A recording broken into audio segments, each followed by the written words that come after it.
Bonjour à tous les fans de récits épiques et bienvenue sur sur la chaîne. Aujourd'hui, on plonge au cœur d'un univers qui nous a tenus en haleine jusqu'à la dernière seconde. On va décortiquer ensemble l'acte final du premier chapitre de Les Ombres de l'Ordre, intitulé La clé du néant. Cet acte nommé L'héritage est une conclusion poétique et puissante qui redéfinit complètement les enjeux pour la suite. Préparez-vous, car il y a énormément de choses à dire. Alors, pour commencer, resituons le contexte. La scène finale s'ouvre sur une image saisissante.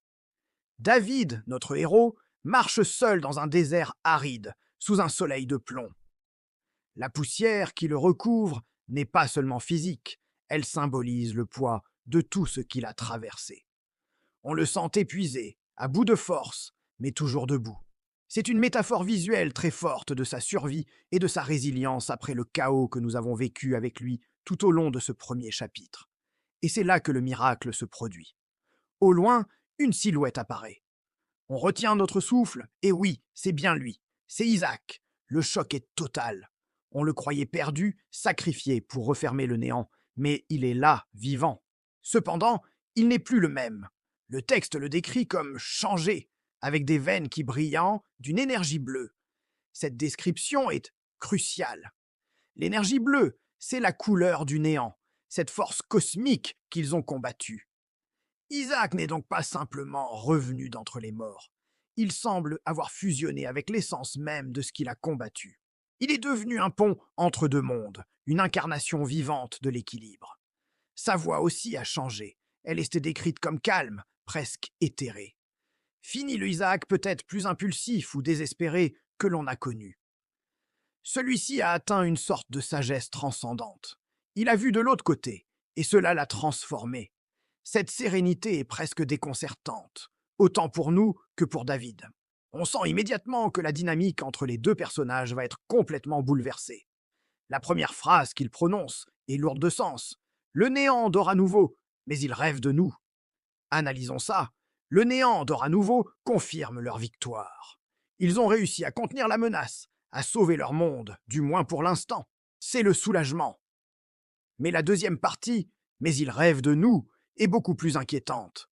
Le néant n'est pas anéanti. Il est simplement en sommeil, et son attention est toujours tournée vers eux.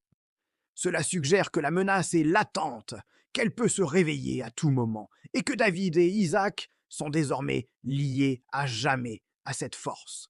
Ce n'est pas une fin, c'est une trêve précaire.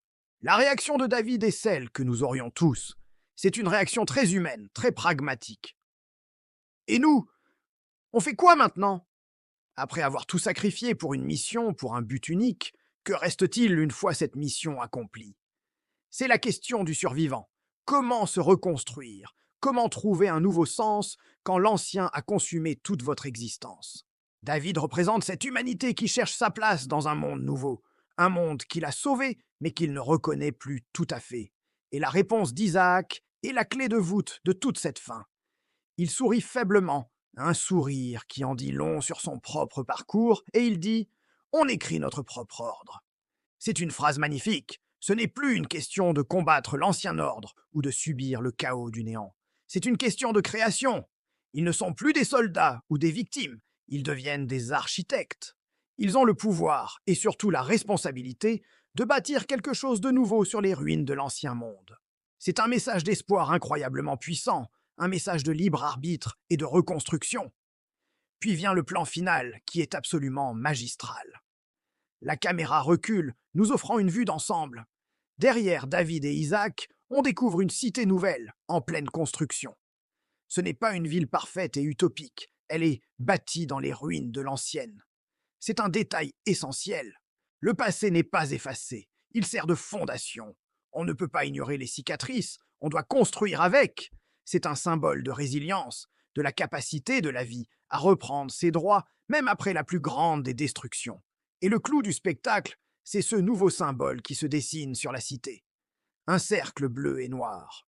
Le noir, on peut l'associer à l'ordre ancien, à la réalité, à l'humanité.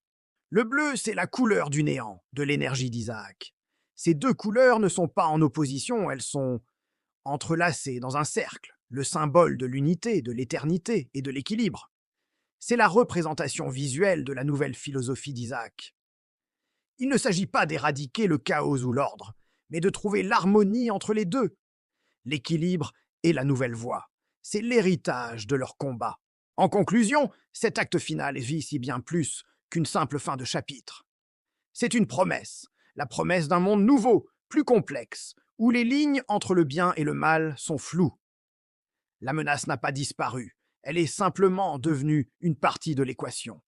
La relation entre David et Isaac a évolué vers quelque chose de totalement inédit. David est jeté l'humain, les pieds tendus sur terre, et Isaac est le pont vers le transcendantal. Ensemble, ils forment ce nouvel équilibre. On quitte ce chapitre avec une multitude de questions. Quel sera le rôle d'Isaac dans ce nouveau monde? Comment l'humanité va-t-elle réagir à sa transformation? Le néant va-t-il se réveiller? Et sous quelle forme? Et surtout, comment nos héros vont-ils concrètement écrire leur propre ordre? C'est une fin ouverte, intelligente, qui nous donne incroyablement envie de découvrir le chapitre 2. C'est le signe d'une grande écriture. Voilà pour mon analyse de cette fin spectaculaire. J'espère que ça vous a plu et que ça vous a donné de nouvelles pistes de réflexion. N'hésitez pas à partager vos propres théories dans les commentaires. Je suis très curieux de savoir ce que vous en avez pensé. Si vous aimez ce genre d'analyse en profondeur, pensez à vous abonner et à activer la cloche pour ne rien manquer des prochaines vidéos. Merci d'avoir regardé et à très bientôt pour une nouvelle exploration.